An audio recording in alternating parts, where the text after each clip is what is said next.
Good evening. पिछली class में एक क्वेश्चन आपके लिए होमवर्क में छोड़ा गया था, एक सवाल उस सीपीपी का एक क्वेश्चन। कौन सा सवाल? कौन सा सवाल था बताओ।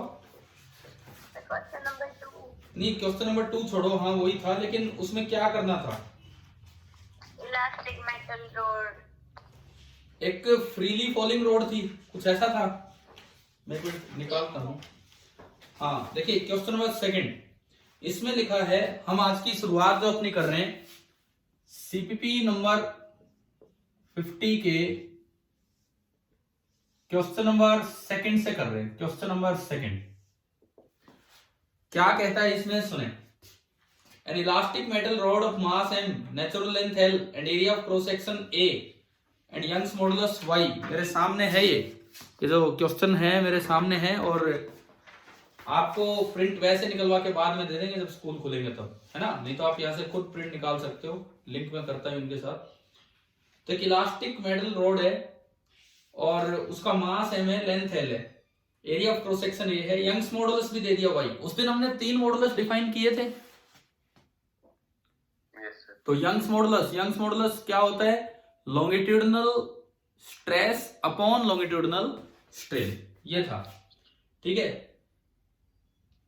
falls vertically under its weight, what will be the change in its length? तो आपको change in length mean strain तक पहुंचना है या चेंज इन लेंथ निकालना है, यहां तक जाना था। आंसर आपको दिख ही रहा था, मैंने बोल्ड भी कर रखा था। क्या आंसर है उसका? 0। भाई एक बार में बोला करो आप लोग। अब इधर सुनो, अब बहुत से बच्चों ने ना वैसे ही एज्यूम कर लिया कि ठीक है तो फ्री आ रही है 0 होगा। मतलब आपको यूं लगता है कि कभी मैं कहीं अपोजिशन ना करूं तो 0 ही होगा। जैसे एक छोटा सा एग्जांपल दो, फर्श पे एक रोड रखी है फ्लोर पे, और मैं उसको दूसरी साइड से नहीं खींच रहा हूं, बस एक साइड में फोर्स लगा के चला लाया। बताओ उसकी लेंथ एक्सटेंड करेगी कि नहीं? नहीं करेगी। तो इसका मतलब कुछ गलत है, हमारे दिमाग में कुछ गलत है। और हम सोच रहे हैं जहां मोशन हो रहा है ना, हम पता है क्या सोच रहे हैं, जहां मोशन हो पा रहा है वहां कोई एक्सटेंशन नहीं होगा। हाँ, जहां वो रुक पा रहा है वहां पे एक्सटेंशन होगा, ऐसा नहीं है। अभी तक आपने केवल एक्सटेंशन पढ़ा था अनबैलेंस्ड फोर्सेज में ना, सॉरी, बैलेंस्ड फोर्सेज में। दोनों साइड से बराबर फोर्स लगाया, चल नहीं पाया, तो आपके दिमाग में भी आता है कि एक्सटेंशन है। लेकिन अनबैलेंस्ड फोर्सेज में भी एक्सटेंशन हो सकता है, इसीलिए इस क्वेश्चन से हम शुरुआत कर रहे थे इस काम की। देखो एक बार सुनो, ये लेंथ है एल। कौन सा है? L, small L, capital L, small L. ये लेंथ है एल, और जो इसका मास है, इसका मास वो आपको दिया गया एम। जो एरिया ऑफ क्रॉस सेक्शन है वो ए है, और साथ ही मटेरियल का यंग्स मॉडुलस दे दिया वाई। तो भाई जब भी कभी आपको कभी भी एक्सटेंशन निकालना हो, एक्सटेंशन कितना हुआ तो मतलब आपको स्ट्रेन निकालना पड़ेगा। एक्सटेंशन कभी भी निकालना हो ना, स्ट्रेन निकालो तो एक्सटेंशन आ जाएगा। अच्छा, स्ट्रेन तक पहुंचने के लिए, वैसे तो स्ट्रेन आने के बाद स्ट्रेस आता है, लेकिन क्वेश्चन में स्ट्रेस पहले निकलेगा और उससे स्ट्रेन निकलेगा यूजिंग यंग्स मॉडुलस। ये चीज हमारे दिमाग में आ जाएगी अभी। स्ट्रेस कैसे निकलेगा? स्ट्रेस निकालने के लिए मुझे इंटरनल रेस्टोरिंग फोर्स निकालना होगा पर यूनिट एरिया। वो देखो वो क्या तरीका है। ये जो रोड है, ये रोड आपकी है फ्रीली फॉलिंग। ये रोड आपकी फ्रीली फॉलिंग है। फ्रीली फॉलिंग है तो बताओ कितनी एक्सेलरेशन से नीचे आ रही है रोड? जी। अब बताओ, अगर मुझे किसी भी जगह इंटरनल रेस्टोरिंग फोर्स निकालना है तो क्या रोड को ब्रेक करके देखना होगा कि नहीं? है ना। रोड को कहीं से भी, सपोज मैंने किसी भी जगह, मैं कहता हूं मैं एक्स लेंथ नीचे आके मैंने इसको ब्रेक किया, ये अपर पार्ट और ये लोअर पार्ट, ये तो सीखा होगा हमने पीछे भी, ठीक है। तो मैंने क्या किया, केवल अपर पार्ट का एफबीडी बना दिया, केवल और केवल अपर पार्ट का एफबीडी। ये एक बार आप अपर पार्ट पे फोर्सेस देखो कौन कौन से लग रहे हैं। इसका मास कितना होगा? यूनिटरी मेथड से यूनिफॉर्म रोड मान लो, इसका मास कितना होगा? m/l(x). हाँ, इसका जो मास होगा that will be equal to m/l into x. Small m ले लो, चलो small m by L into x, ये इसका मास हुआ, small m by L into x. तो भाई एक तो फोर्स एक्सटर्नल लग रहा है इस पे, इसका वेट वो तो धरती लगा रही है, कितना कितना लगेगा इसका weight, g m by L into x और इंटू जी। लेकिन एक फोर्स डाउन वाला जो है, डाउन, वो भी तो अप पे लगा रहा होगा, और वही तो मुझे निकालना है, वही तो इंटरनल रिस्टोरिंग फोर्स होगा। मुझे नहीं पता वो पुल कर रहा है, पुश कर रहा है, क्या कर रहा है। सपोज मैंने माना कि जैसे कलम दिखा रहे थे उसी तरीके से मैंने माना कि जो लोअर पार्ट है वो नीचे वाले पार्ट पे एक और फोर्स लगा रहा है, पुलिंग दिखाओ चाहिए, पुशिंग हो तो अपने आप आएगा निकल के, और ये मैंने मान लिया एफ इंटरनल। विजिबल है ये बोर्ड पे, थोड़ा कलर अलग है, दिख रहा है, ठीक है। अब यूं बताओ ये अपर पार्ट कितनी एक्सेलरेशन से मूव कर रहा है। कल तक क्या था, केवल रेस्ट वाले पोर्शन हम ले रहे थे, लेकिन आज मोशन वाला पोर्शन है। अपर पार्ट कितनी एक्सेलरेशन से मूव कर रहा है,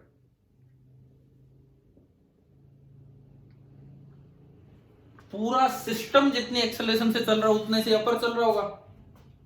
वो तो हमने ब्रेक करके अलग से देख लिया। पूरा सिस्टम कितनी एक्सेलरेशन से नीचे आ रहा है, जी। यानी कि जो अपर पार्ट है उसकी भी जो एक्सेलरेशन है वो नीचे की तरफ कितनी है, जी। चलिए न्यूटन लॉ लगाइए, इस पे न्यूटन लॉ लगाइए केवल और केवल अपर पार्ट पे। न्यूटन लॉ क्या बनेगा,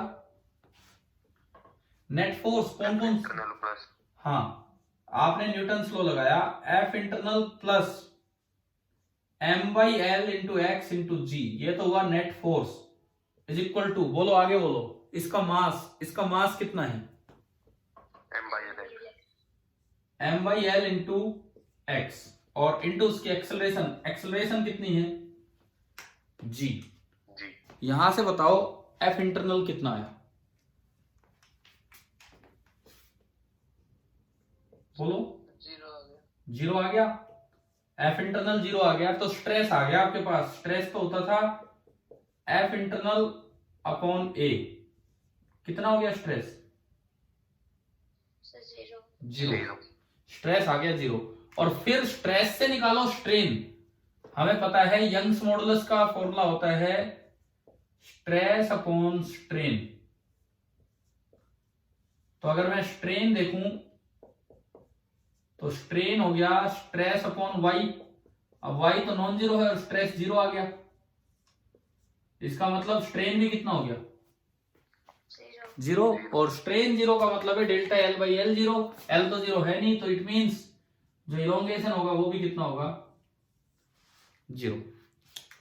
अब देखो कल तक आप में से बहुत से तो खैर सेक्शन में ही नहीं है, जितने भी बच्चे हैं जिन्होंने ट्राई किया, लगभग डेल्टा एल जीरो की एक्सप्लेनेशन आप लोग ऐसे ही दे रहे थे ना कि भाई बस ये तो फ्रीली आ रहा है तो कोई दबाव आएगा ही नहीं, कोई खिंचाव नहीं आएगा, या कोई मैथमेटिकली भी हम चले थे इस पे,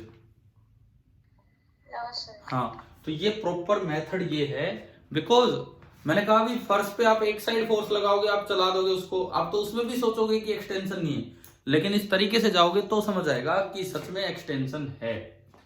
तो आप बताओ क्या ये वाला क्वेश्चन समझ आ गया कैसे करना था पूरा, लास्ट स्टेप ये है, ये जो मैंने ऊपर लिख दिया ये लास्ट स्टेप है। अगर किसी बच्चे ने नोट नहीं किया है तो आप नोट कर लीजिए, मैं 2 मिनट रुक जाऊंगा, आप नोट कर लीजिए, ये इसका लास्ट स्टेप है। तब तक मैं पार्टिसिपेंट्स पे नजर डालता हूं कौन है,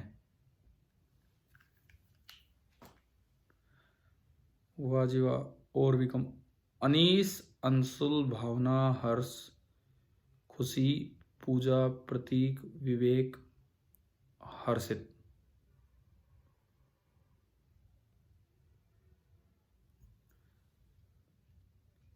यार ऐसे तो मन नहीं करता ना, आप इतने कमाओगे क्या, इतना बोरिंग टॉपिक चल रहा है क्या बहुत ही, नो सर तो फिर ये क्या मतलब है, इतना अच्छा सा टॉपिक है, और ठीक है वो तो हमारी मजबूरी है कि इस तरह से पढ़ना पड़ रहा है, परंतु आपको आना चाहिए।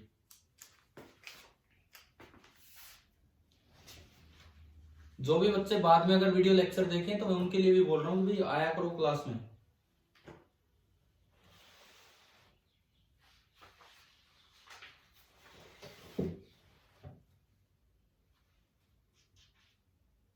हो गया सर। चले तो आगे देखते हैं। इसके बाद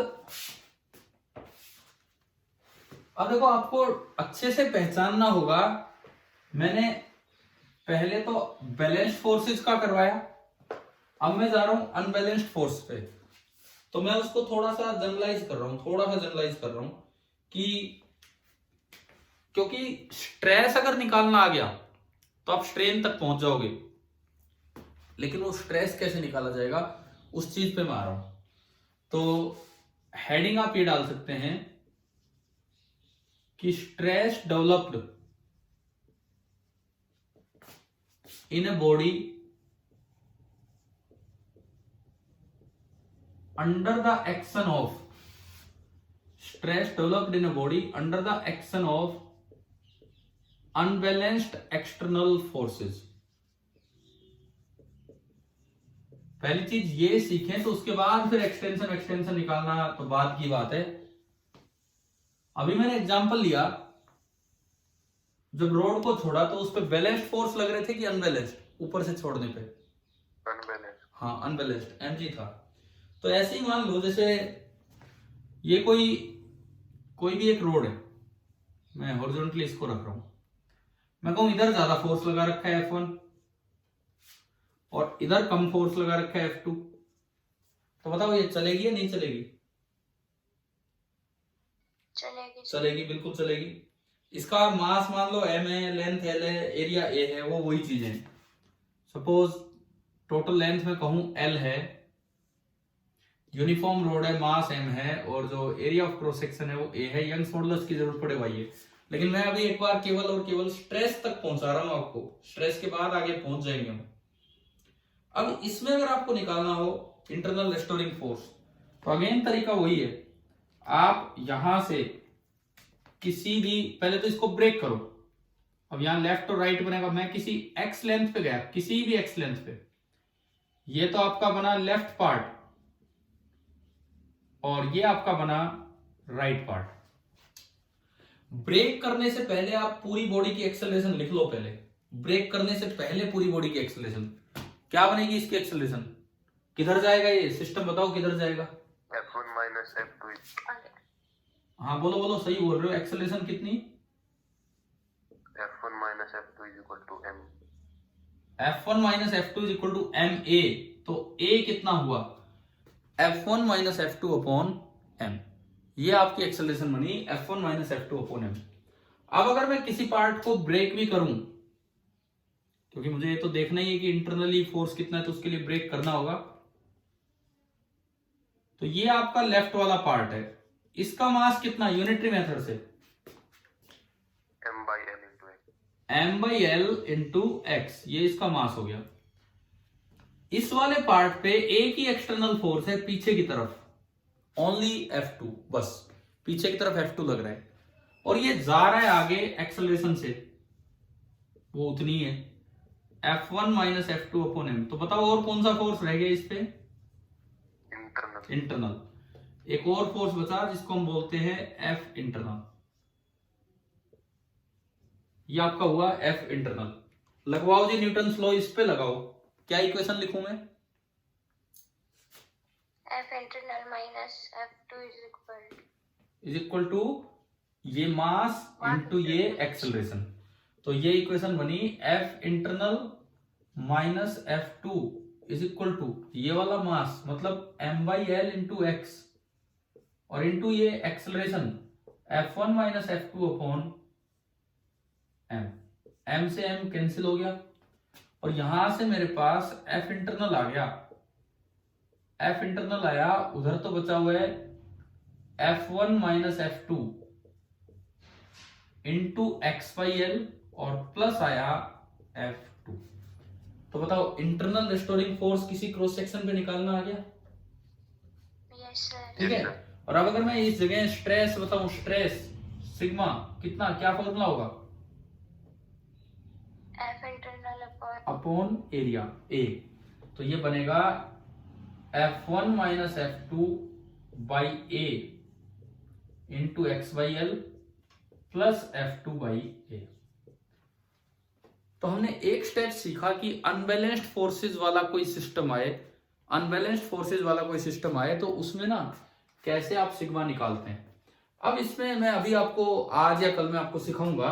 आपको अगला जो फाइनल मतलब एक्सटेंशन कितना हुआ वहां तक पहुंचने के लिए आपको ये देखना होता है कि ये सिग्मा कांस्टेंट आया, हर जगह सेम आया या पोजीशन के साथ चेंज हो रहा है। देखना क्या ये एक्स पे डिपेंड कर रहा है, बताओ। Yes sir. बिल्कुल कर रहे हैं।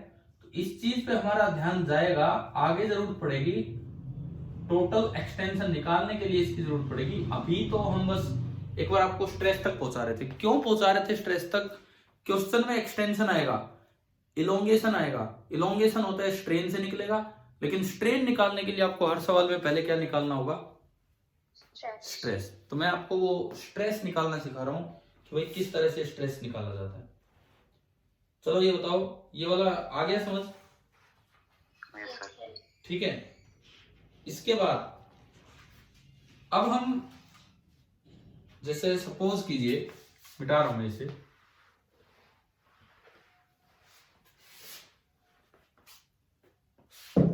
मैं दो क्वेश्चंस अगर लूं, दो डायग्राम अगर मैं लूं, एक में मैं कहूं कि मैंने ऊपर से एक रोड को सस्पेंड किया,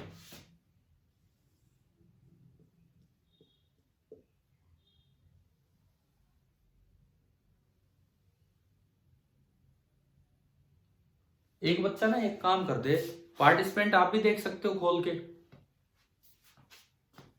सर तो नहीं है। ना, उसकी एक स्क्रीनशॉट लेके मेरे को सेंड करना, हो जाएगा ये काम आपसे। सारे कर देंगे सर हम, किसी एक को बोल दो। आप ही कर दो, आप ही कर दो, हर एक बच्चे का नाम आ जाए कि भाई कौन है ना। तो एक बार जरूर भेजना, क्योंकि मेरा तो यार ऐसे मन ही नहीं कर रहा पढ़ाने का कि बार बार इस तरह की दिक्कत होगी। तो देखिए ये एक लाइट रोड है, हल्की रोड, इसका खुद का मास है नहीं, इसके साथ एक ब्लॉक अटैच कर दिया और ये छत से सस्पेंड कर दी। हल्की रोड है और हमने ना छत से इसको सस्पेंड किया है, ऊपर से सस्पेंड किया है, बस ये है। और आपसे पूछा गया है कि एक्सटेंशन बताओ इस रोड में। अगर इसकी लेंथ L है, area of cross section A है, Young's modulus of the material Y है और मास है नहीं, हल्की रोड है। सवाल आ जाए कि भाई इसमें एक्सटेंशन बताओ कितना होगा, कैसे निकालें इसका एक्सटेंशन? सिंपली ये अरेंजमेंट आ गया। पहले सर एफ इंटरनल निकालनी। हाँ, सबसे पहला काम तो होगा एफ इंटरनल निकालेंगे। कैसे निकाले वो? इसको ब्रेक करना होगा। Yes sir. ठीक है, हमने क्या किया, इसको कहीं से भी ब्रेक किया। सपोज मैं ये पार्ट लूं, मैं कहता हूं कि मैं यहां से एक्स लेंथ नीचे आ गया। देखो मुझे स्ट्रेन चाहिए, मुझे इलोंगेशन चाहिए, तो स्ट्रेन निकल जाएगा तब आएगा। अब स्ट्रेन के लिए मैं स्ट्रेस पे जाऊंगा। मैं फिर बोल रहा हूं, वैसे तो स्ट्रेन आने पे स्ट्रेस आता है, लेकिन क्वेश्चन में हम स्ट्रेस निकाल के स्ट्रेन की तरफ बढ़ेंगे यंग्स मॉडुलस की मदद से। मैं एक्स लेंथ पे गया और ये अपर पार्ट मैंने यहां से अपर का अलग डायग्राम बना दिया, ये तो अपर पार्ट का, और थोड़ा मैंने इसको ब्रेक करके दिखाया, और लोअर पार्ट का मैंने अलग से डायग्राम बना दिया। लोअर पार्ट के साथ ये मास भी अटैच है। अच्छा, रोड का कोई मास है नहीं जो मैं इसका दिखाऊं या इसका दिखाऊं, ऐसा कुछ है ही नहीं। ये आपका डाउन पोर्शन है। अब देखो मुझे एफ एक्सटर्नल निकालना है, एफ एक्सटर्नल नहीं सॉरी एफ इंटरनल निकालना है। एफ इंटरनल मतलब इन दोनों के बीच का, इन दोनों के बीच में पुलिंग फोर्स होगा कि पुशिंग फोर्स होगा? अप डाउन को पुश कर रहा होगा या पुल कर रहा होगा? पुल कर रहा होगा, क्योंकि नहीं तो गिर जाएगा ये। अब इस एम के वेट की वजह से डाउन गिर जाएगा, तो अपर पार्ट ने इस पे ऊपर की तरफ एक फोर्स लगाया जो मैं बोल रहा हूं एफ इंटरनल। बदले में by Newton third law down वाले पार्ट ने इस पे नीचे लगाया, तो ये दोनों पार्ट एक दूसरे को पुल कर रहे हैं। समझ आया ये, है ना? अब मैं दिखाऊं एक्सटर्नल फोर्स। अपर पार्ट पे तो छत ने कोई फोर्स लगाया होगा, C force ceiling, F by ceiling, छत ने कोई फोर्स लगाया। लोअर पार्ट पे कौन सा फोर्स है? mg। बस mg, इसका तो वजन है नहीं, तो लोअर पार्ट पे ओनली एंड ओनली जो फोर्स है, लोअर पार्ट पे ओनली जो फोर्स है वो है आपका mg। अब देखो ये सिस्टम सस्पेंडेड है, मतलब ये रेस्ट पे है। fc is equal to mg। अब अगर मैं ऊपर देखूं, ऊपर अपर पार्ट का एफबीडी देखूं तो इसकी भी एक्सेलरेशन 0 है, लोअर पार्ट का एक्सेलरेशन देखूं वो भी 0 है।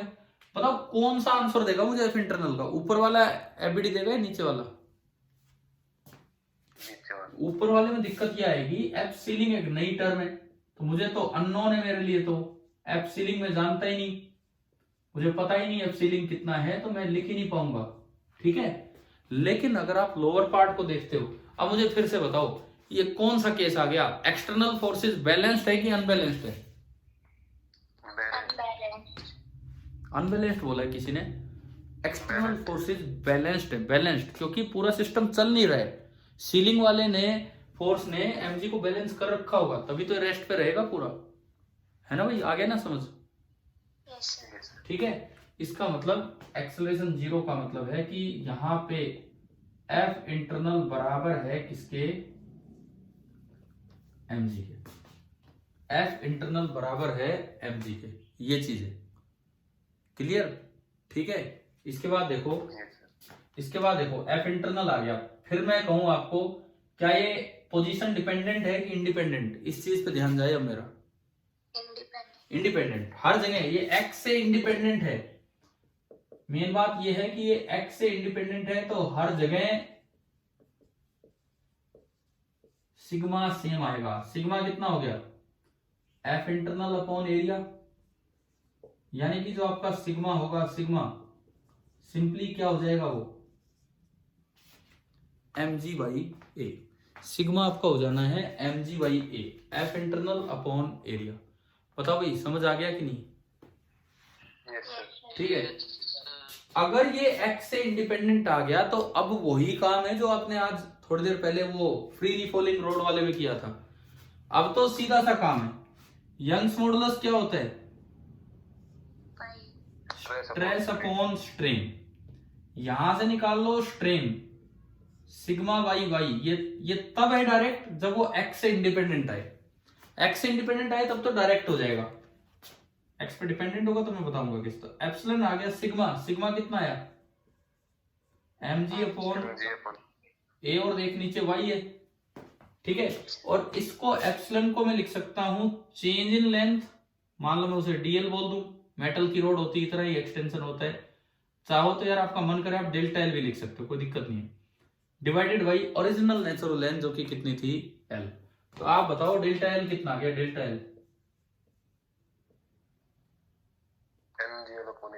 mgl अपॉन वाई ए, ये आपका निकल के आया डेल्टा एल। तो एक फ्रीली सस्पेंडेड लाइट रोड का मैंने एग्जांपल लिया। फ्रीली सस्पेंडेड लाइट रोड, मैं कौन से एग्जांपल ले रहा हूं? एग्जांपल्स ऑफ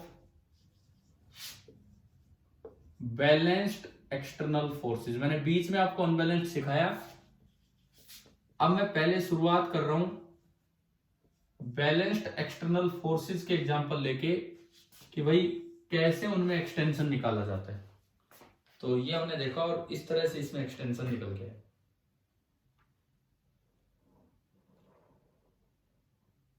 बताओ समझ आ गया? Yes sir. ठीक है, नोट आप कर लेते हो साथ साथ? Yes sir. Yes sir. ठीक है, ठीक है। Yes sir. अब आप एक तो मुझे ये देखो, आप ये बताओ, हमें लगभग अब काम ज्यादा करना है। ऑनलाइन पढ़ने का मतलब है कि थकान नहीं है यार, आप घर पे इतना थकते नहीं हो जितना स्कूल आने जाने में भी काफी थकान हो जाती है, पूरा दिन यूं लगता रहता है। घर पे बस केवल क्लास टाइम पे आना है, बाकी अपना आराम से बैठना है, ये है। तो हमें थोड़ा सा जो हम सोच रहे थे कि संडे 3 घंटे 4 घंटे वो टाइम भी मिला है तो उसको यूटिलाइज करना है। लेकिन मैं बार बार, हो आप अभी थोड़े बच्चे, लेकिन आपके थ्रू मैं मैसेज पहुंचा रहा हूं, बार बार बोल रहा हूं इस पे कोई वीडियो ही देख ले कि आप आइए यार, क्लास में आइए, नहीं तो फिर ये चीजें बार बार हम कब करवाएंगे, फिर दोबारा ये मिस होंगी। फिर इतना भी टाइम का वो मत लगाओ। जैसे अभी आप स्टार्टिंग में बोल रहे थे कुछ बच्चे की टाइम चेंज कर लो, ये कोई खराब टाइम तो है नहीं। और घर के अंदर बैठे हो आराम से, बच्चे रात को 9 से 12 पढ़ रहे हैं यार, हमारे नहीं पढ़ रहे, कोई और तो पढ़ ही रहे, रात रात भर क्लास लगा के पढ़ रहे हैं। तो आप लोग क्यों नहीं ऐसे हो जाते? लगा लो सर। नहीं, मैं लगा दूंगा, मेरे कोई दिक्कत नहीं है। मैं इलास्टिसिटी यार, मेरा तो ग्रेविटेशन इलास्टिसिटी, दो इतने अच्छे चैप्टर हैं आप लोगों के। मैं तो चाह रहा हूं कि ऑनलाइन एजुकेशन के थ्रू मतलब ये चीजें बहुत अच्छे से कवर हो जाएं। आपको सीपीपीज भी इनमें ज्यादा दिए जाते हैं। ये जो ऑनलाइन वाला तरीका होता है, इनमें थोड़े थोड़े पार्ट, एक पेज का मिल गया, अगले क्लास में आपने कर लिया। अब जैसे आज वो डिस्कस हुआ एमजी वाला, फ्री फॉलिंग वाला, बहुत अच्छे से डिस्कस हो गया कि कैसे कैसे स्टेप्स पे जाना है। ठीक है, अब मैं आपको और सवाल दूंगा इन्हीं चीजों पे करने को नेक्स्ट सीपीपी में किस तरह से। चलिए कोई नहीं, अभी तो हम अपनी इस क्लास को कंटिन्यू करें, ये जो भी काम चल रहा है। तो मैंने दिया बैलेंस्ड फोर्सेस का एग्जांपल लिया, एक एग्जांपल तो ये लिया। सपोज दूसरे एग्जांपल में लूं कि दूसरा example, heavy road attach, heavy road attach मतलब छत के साथ आपने एक हैवी रोड को अटैच कर दिया। अटैच मतलब टू द सीलिंग, वही अरेंजमेंट। लेकिन पिछली बार आपने अलग से मास अटैच किया था, उस रोड का खुद का कोई मास नहीं था। लेकिन इस बार हम कह रहे हैं कि रोड का ही खुद का मास है। मान लो ऐसा मैं अरेंजमेंट लूं, ये हर्षित आप हो ना क्लास में? Yes sir. भाई आपका मन अगर करे तो आप ये क्लास आके भी अटेंड कर सकते हो, और अगर ऐसे कंफर्टेबल हो तो ऐसे करो, कोई दिक्कत ही नहीं है। समझ गए क्या कह रहा हूं मैं आपको? Yes sir. देखिए ये एक एल लेंथ की रोड है, और मैं कहता हूं इसका पूरे का मास m है।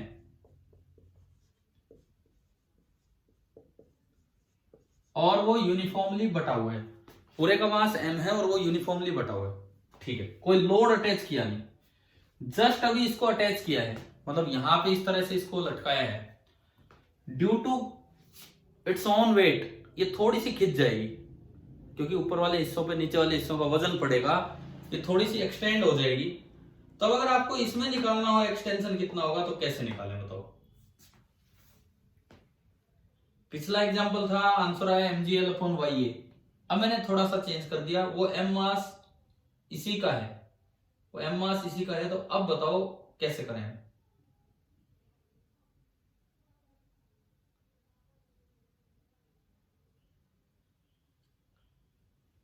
समझ आ रहा है क्या अरेंजमेंट है? यूनिफॉर्म है सर। हाँ यूनिफॉर्म है, बिल्कुल लिखा हुआ है यहाँ पे यूनिफॉर्म है। आपको इसमें एक्सटेंशन निकालना है। पिछली बार क्या किया, एक एल लेंथ की रोड ली, मास एम अटैच किया, तो एक्सटेंशन निकल के आया mgl/ya। लेकिन इस बार मास एम अटैच नहीं किया, पूरे का मास एम है रोड का, और खुद के वजन की वजह से वो रोड अपने आप लटकी थोड़ी देर में कुछ लेंथ बढ़ जाएगी। तो कितनी लेंथ बढ़ेगी वो हमें निकालना है, ये है हमारा काम इसमें। समझ आ गया ना क्या हम पूछना चाह रहे हैं आपसे? ठीक है, शुरुआत कैसे करें बताओ? जैसे पिछली बार की थी वैसे ही कैसे करें शुरुआत? ब्रेक करो। अच्छा एक चीज और मैं बताऊं, जरूरी नहीं कि ऊपर से ही एक्स मानना है। पिछली बार आपने एक्स कहां से माना था बताओ हमें? ऊपर से। कोई फर्क नहीं पड़ता, आप यहां से चलो ना, एक ही बात है। सपोज मैं यहां से एक्स लेंथ पे गया और मैंने इसको ब्रेक किया, और ये डाउन पोर्शन है और ये अप पोर्शन है। ठीक है जी, पूरे का मास है m। पहला स्टेप होगा स्ट्रेस तक जाने का, पहला स्टेप आपको निकालना होगा F इंटरनल। तो F इंटरनल निकालने के लिए इसको ब्रेक करें। तो ये देखो मैंने नीचे वाला पार्ट बना लिया, नीचे वाला पार्ट, ये मैंने केवल और केवल डाउन पार्ट बनाया। डाउन पार्ट का मास इस बार कितना होगा जब नीचे वाली लेंथ x है, तो कितना होगा? L माइनस एक्स अपॉन ना, डाउन पार्ट का मास बताओ अगर पूरे लेंथ का मास m है तो। m/l(x). हाँ, m/l इंटू एक्स। पिछली बार l माइनस एक्स लेंथ थी, इस बार वो x लेंथ है, बात तो एक ही है। अच्छा, ये सस्पेंडेड है तो रेस्ट पे है, यानी कि एक्सेलरेशन कितनी इसकी? 0। ठीक है, अब देखो इतने पार्ट को अगर मैं देखूं तो नीचे तो डाउन डाउन पार्ट का मैंने ये एफबीडी बनाया, नीचे तो लग रहा होगा वेट। वेट कितना? m/l इंटू एक्स इंटू जी। ऊपर क्या लग रहा होगा? f internal. F इंटरनल, जो इसको रोक के रखेगा। अब मैं अपर पार्ट का बना ही नहीं रहा, बिकॉज अपर पार्ट के एफबीडी में F सीलिंग आता है और सीलिंग फोर्स मेरे लिए शुरू में तो अननोन ही होता है, तो उसको छोड़ो आप, मुझे खाली F इंटरनल से मतलब है। और वो निकल गया यहां से। F इंटरनल कितना आया? इसी के बराबर आया, क्योंकि इसकी एक्सेलरेशन 0 है, ये रुका हुआ है, तो F इंटरनल आ गया m/l इंटू एक्स इंटू जी, है ना भाई, आ गया F इंटरनल। ठीक है, अब बताओ, इससे मैं लिखता हूं सिग्मा। सिग्मा कितना हो गया? Sigma stress F internal upon area, तो m/l a और x इंटू जी। सिग्मा आ गया mg/la और इंटू x। पिछले सिग्मा, पिछले सवाल के सिग्मा और इस सवाल के सिग्मा में क्या डिफरेंस है, आप ये बताओ। उसमें इंडिपेंडेंट ऑफ एक्स था, इसमें डिपेंडेंट हाँ ऑफ हाँ एक्स। हाँ हाँ, बिल्कुल सही। उसमें इंडिपेंडेंट ऑफ एक्स था तो हमने बड़ी आसानी से अगला स्टेप किया, हम सीधा स्ट्रेन पे गए। कैसे? y बराबर स्ट्रेस अपॉन स्ट्रेन, और उससे लिख दिया सीधा। अब क्या फर्क होगा, अब क्या करें हम, क्योंकि पूरे में स्ट्रेस तो लिखना पॉसिबल ही नहीं है, ये तो अलग अलग जगह अलग अलग आ रहा है, हर जगह एक ही था तो सीधा बात बन गई थी। अब कैसे करें हम, सवाल ये है। अब आप ध्यान से सीखो अगला स्टेप, मैं मिटा दूं अगर आपने नोट कर लिया है तो। Yes sir. ठीक है, मैं सिग्मा लिख के रखता हूं, और सिग्मा होगा mg/la और इंटू एक्स। ये मेरा सिग्मा आ गया, सिग्मा की वैल्यू आ गई। देखिए अब इसके बाद देखिए,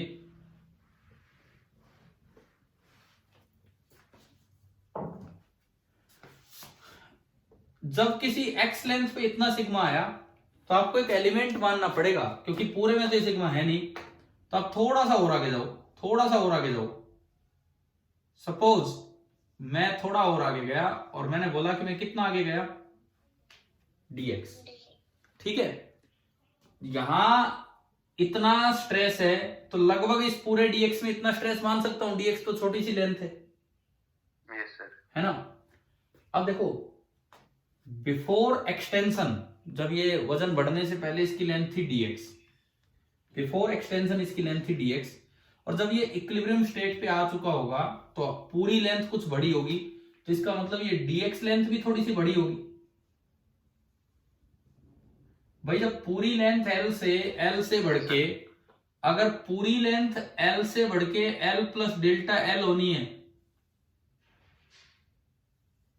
और मुझे डेल्टा L ही चाहिए, कितना है, तो क्या हर पार्ट की लेंथ थोड़ी थोड़ी बड़ी होगी कि नहीं? Yes sir. तो इस dx वाले की लेंथ बढ़ के मैं कहता हूं dx प्लस dy होगी। बताओ समझ आ रहा है? ठीक है, तो इसमें इस पार्ट में आप स्ट्रेन बताओगे कितना है? इस पार्ट में स्ट्रेन dy/dx। बिल्कुल सही है, बिल्कुल सही। स्ट्रेन मतलब इसका एक्सटेंशन, चलो ये भी सही बता रहे हो तो एक अच्छी बात है। स्ट्रेन मतलब इसका एक्सटेंशन जो कि है dy, और इसकी नेचुरल लेंथ कितनी थी? dx। ये आ गया यहाँ का स्ट्रेन, ये रहा यहाँ का स्ट्रेस, तो केवल आप यहीं यंग मॉडुलस लगाओ, केवल यहीं पे। यंग मॉडुलस तो हर जगह सेम होता है, और उसका फॉर्मूला क्या होता है? Stress upon strain. यहां से हम स्ट्रेन निकालते थे और स्ट्रेन आता था स्ट्रेस अपॉन यंग्स मॉडुलस। ऐसे ही हम पीछे करके आते थे जब एक्स से इंडिपेंडेंट था तब भी। Yes sir. है ना? तो हमने क्या किया, यहां से एप्सिलॉन की वैल्यू रखी dy/dx is equal to, epsilon is equal to sigma, sigma कितना है mg/la into x divided by Y. आप बताओ भाई क्या ये समझ आ गया? Yes sir. अब मुझे डेल्टा एल चाहिए, तो डेल्टा एल का मतलब सारे dy का जोड़ या सारे dx का जोड़? सारे डी। dy, सारे dy। dy is the extension in the small part whose natural length was initially dx। समझ आ गए? yes sir, है ना? तो मैं अगर आपसे पूछूं इंटीग्रल dx कितना है इस अरेंजमेंट को समझते हुए और इंटीग्रल dy कितना है, वैसे ही पूछ रहा हूं मैं तो इन जनरल। delta, ना पहले मुझे ये बताओ इंटीग्रल dx कितना होगा पूरी नेचुरल लेंथ? इस पार्ट को मैंने dx बोला है, तो इंटीग्रल dx कितना है इस डायग्राम में? l, l, पूरी नेचुरल लेंथ l है और l से बढ़ के होनी है l प्लस डेल्टा l, तो इंटीग्रल dy कितना होगा ये बताओ? delta, delta l। dx में इंटीग्रेशन dx में एक्सटेंशन dy है, तो पूरे में एक्सटेंशन डेल्टा l होगा। आप बताओ क्या ये दो चीजें क्लियर हो रही है कि नहीं? Yes sir. भाई इसमें वो नहीं है, जैसे इंटीग्रेशन तो कहता है इंटीग्रल dx x होगा, इंटीग्रल dy y होगा, वो नहीं है मेरे काम का, मुझे तो यहां से देखना है कि भाई क्या चीजें हैं वो। तो इंटीग्रल dx, अगर केवल इंटीग्रल dx आए तो उसकी मतलब है, वैसे तो आप उसे x लिख सकते हो, लेकिन x जिस तरह से आपने माना है x की इनिशियल वैल्यू 0 है और x की जो फाइनल वैल्यू है वो कितनी है l, x की इनिशियल वैल्यू 0 है और x की जो फाइनल वैल्यू है वो आपकी है सिंपली l। समझ आ रहा है ऊपर? yes sir, तो आप अगर इसको वैसे भी सोल्व करते तो ये x होता और लिमिट 0 टू l लगती, तो भी ये वैल्यू कितनी आनी थी? l ही आनी थी। लेकिन मैं आपका ध्यान इस पे ले जाना चाहता हूं, इंटीग्रल dy आपको उसकी लिमिट वेमिट नहीं दिखेंगी, उसका मतलब है इस पार्ट में जो एक्सटेंशन हुआ वो dy, तो ऐसे ऐसे सभी पार्ट्स में जो एक्सटेंशन हुआ उसका सम कितना है डेल्टा l। और मुझे एक्सटेंशन ही निकालना होता है कि भाई वजन की वजह से कितना एक्सटेंशन। तो चलो तरीका देखो, अब पहले आपने सिग्मा लिखा, वो x पे डिपेंडेंट आया, तो वहां जाके थोड़ी सी लेंथ मानी। अब dl मत लिखा करो गलती से भी, क्या होता है बच्चे dx लेंथ में एक्सटेंशन लिख देते हैं dl। सुनो एक कॉमन मिस्टेक, dx लेंथ में एक्सटेंशन लिख देते हैं dl या dx को बोल देते हैं dx प्लस dl, और फिर उनसे पूछे इंटीग्रल dl कितना होगा, तो क्या दिमाग में आता है? इंटीग्रल dl हम l बोलते हैं। yes sir, तो यार l तो अलग चीज है, l तो टोटल लेंथ है, तो इसीलिए उसे अलग कुछ फॉर्मेट दो, जैसे dy है। क्या क्लियर हो गया होगा शायद, है ना? अब मैं चलूं आगे, तो मुझे इंटीग्रल dy निकालना है, तो भाई पहले यहां से dy ले आओ। पहले वाला ही आ गया सर, ना पहले वाला नहीं आ रहा, अगर आप ध्यान से देखेंगे तो। आप कीजिए, चलो अगर पहले वाला आ रहा है तो बताओ, पहले वाला तो नहीं आएगा।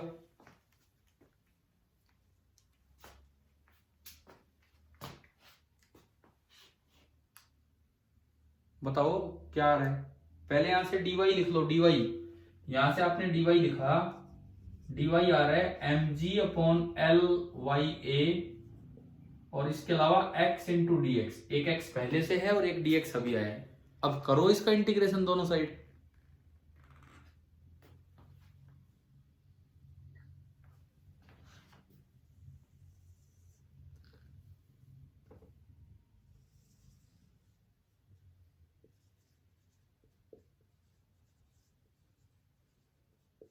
mg/l/a इंटीग्रल f dx, अब कर ही नहीं रहे, इंटीग्रेशन नहीं कर रहे ढंग से। चलो मैं करता हूं, इंटीग्रल dy बराबर mg/l/, ये तो कांस्टेंट है, इसके अलावा क्या बचा बताइए? x dx, x dx। Integral dy को मैं क्या लिख सकता हूं? ये पहले ही दिखा दिया आपको, delta l, delta L, extension delta L, और इनको चलाओ mg/la/y। x dx का इंटीग्रेशन क्या होगा? x की पावर 1 का x की पावर 2/2, x²/2, और x की लिमिट कहां से कहां है? नेचुरल लेंथ की लिमिट 0 से, कितना बना ये डेल्टा एल?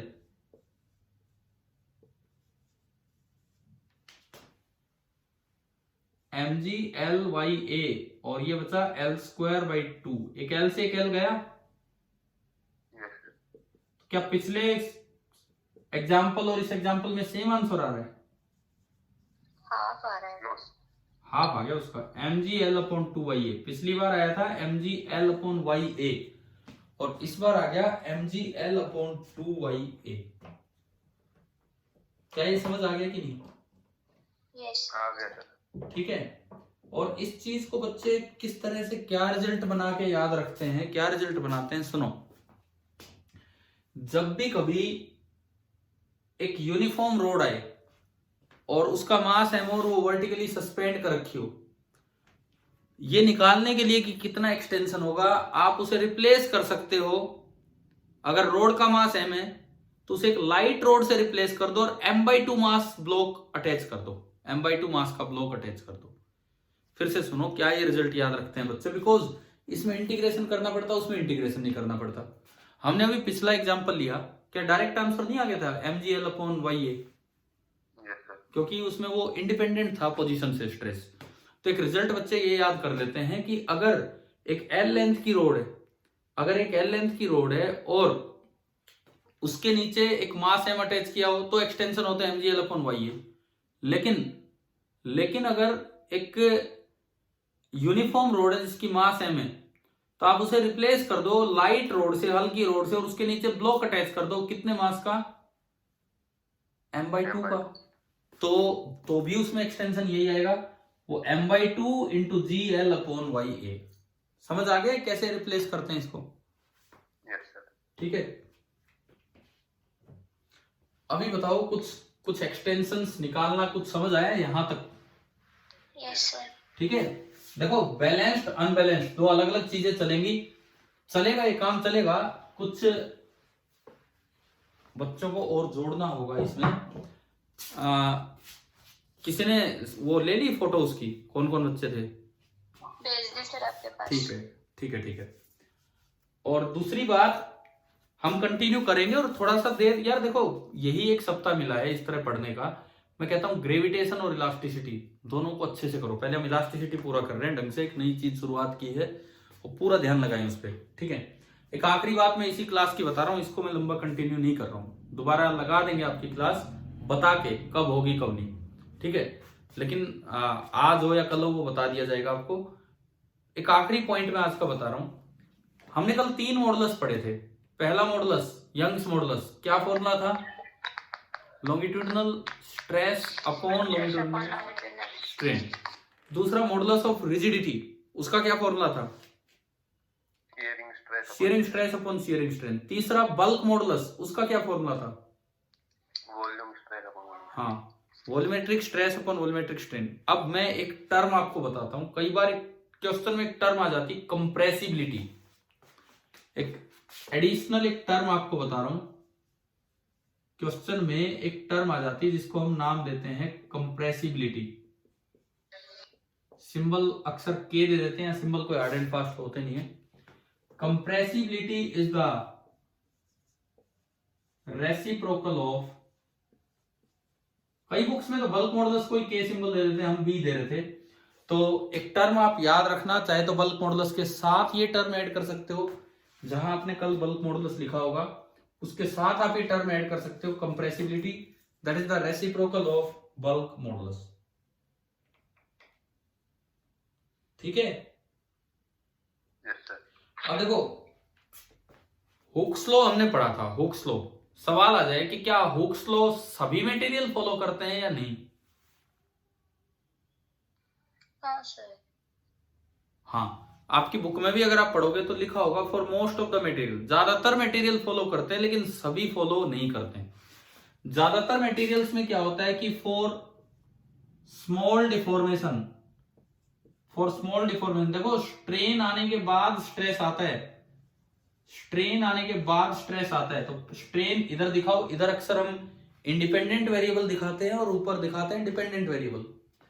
तो for most of the material, for small strain, बहुत ज्यादा स्ट्रेन के लिए नहीं, फॉर स्मॉल डिफॉर्मेशन ये ग्राफ कैसा रहता है? लीनियर। लीनियर का मतलब क्या होता है? लीनियर का मतलब क्या कि स्ट्रेस इज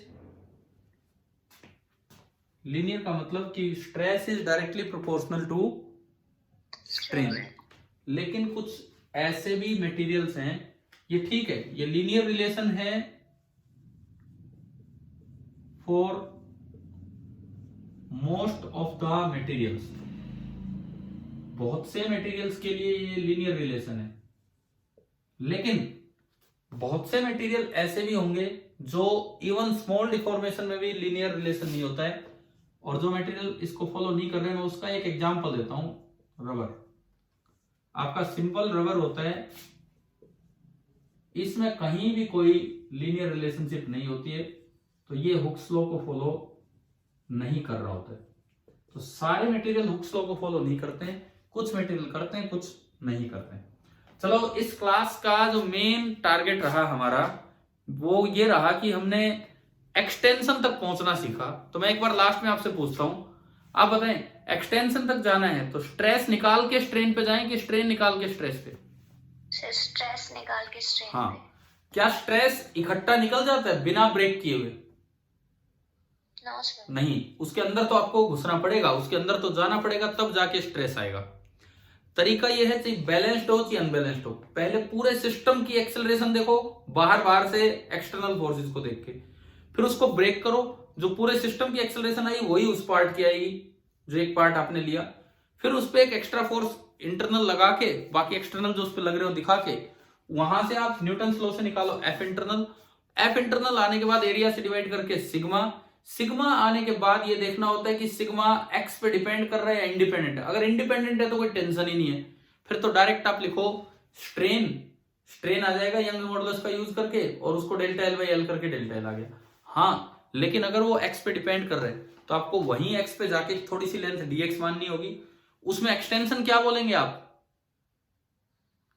डीएल मत बोल देना, डीएल मत बोल देना, खुद कंफ्यूज हो जाओगे कि इंटीग्रल डीएल क्या है। डीवाई बोल लो, अलग बोल लो, ठीक है।